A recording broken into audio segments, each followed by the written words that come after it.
जय माता दी दोस्तों, मेरी नई वीडियोस के लिए मेरा चैनल सब्सक्राइब कीजिए और बेल आइकन पे क्लिक कीजिए ताकि आपको मेरी नई वीडियोस के नोटिफिकेशन मिल सकें। जय माता दी दोस्तों, मैं आपका इंजीनियर शर्मा एक बार फिर आपके लिए अपनी नई वीडियो लेकर आया हूं। मेरी इस नई वीडियो में मैं आपको 5 बावरियों के बारे में बताऊंगा। तो चलिए अब हम डिटेल पर आते हैं। 5 बावरियों का इतिहास सैकड़ों साल पुराना है। जब खरकड़ी नामक राजस्थान में 999 वर्ग में एक विशाल कबीला फैला हुआ था। यह कबीला बहुत ही खुशहाल जीवन व्यतीत कर रहा था। इस खुशहाल कबीले के राजा का नाम हेमराज बावरी था, जो एक बहुत ही अच्छे किस्म के राजा थे और हमेशा दूसरों की मदद करते थे। लेकिन इतना खुशहाल राज्य होते हुए भी राजा हमेशा चिंतित रहते थे क्योंकि उनके कोई संतान नहीं थी।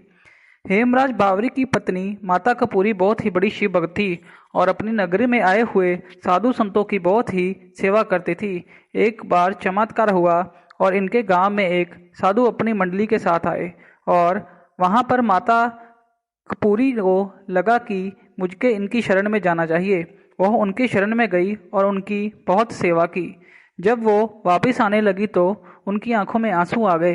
तो साधु बाबा ने उनसे पूछा कि बेटी तुम्हारी आंखों में आंसू क्यों हैं? तो इन्होंने बताया कि इतना कुछ होते हुए भी, खुशहाल राज्य होते हुए भी हमारे कोई संतान नहीं है। उसके बाद साधु बाबा ने माता को वरदान दिया कि तुम्हारे 2 पुत्र होंगे, लेकिन उन्होंने एक शर्त भी रखी कि तुम्हें एक पुत्र को धूने पर चढ़ाना होगा। इसके 9 महीनों बाद माता कपूरी को 2 पुत्र हुए और माता कपूरी अपने पुत्र को लेकर अपने पति हेमराज के साथ बाबा जी के धूने पर आई। तो उन्होंने बाबा जी के कहने अनुसार अपने पुत्र को धूने में चढ़ा दिया। उनका यह त्याग देखकर, उनको अपने वचन के प्रति ईमानदार देखकर उसके बाबा जी ने बहुत ही प्रसन्न हुए और जगते हुए धूने से उस बच्चे को बाहर निकाल दिया और माता कपूरी को वापस दे दिया।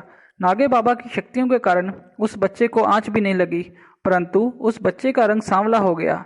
हेमराज ने अपने इस पुत्र का नाम शेर सिंह रखा था, लेकिन नागे बाबा ने अपनी शक्तियों के कारण उसका नाम सांवर सिंह बावरी रख दिया। इसके बाद नागे बाबा ने माता कपूरी और राजा हेमचंद्र को उनकी श्रद्धा से प्रसन्न होकर वरदान दिया कि तुम्हारी कोख से 3 पुत्र और 1 पुत्री का जन्म और होगा।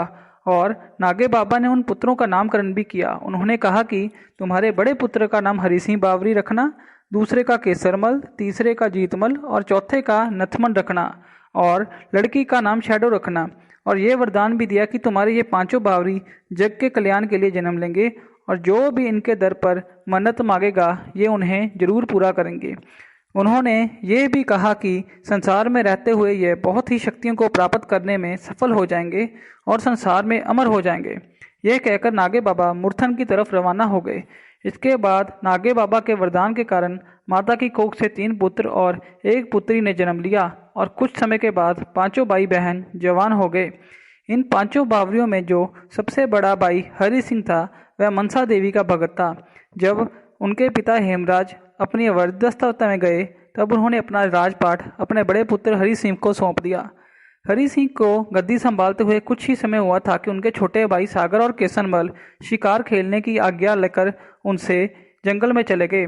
जब ये दोनों शिकार खेलने जा रहे थे तो इनको रास्ते में मनसा मैया का मंदिर दिखाई दिया। तो इन्होंने हाथ जोड़कर मन्नत मांगी कि अगर हमें शिकार मिल गया तो वह कलश चढ़ाएंगे। जब इन्हें वहां पर कोई शिकार नहीं मिला तो ये मैया से नाराज हो गए और आते समय उनके ऊपर लगा हुआ कलश उतारने लगे। इस बात के कारण माता रानी इनसे रुष्ट हो गई और इन दोनों को पत्थर का बना दिया।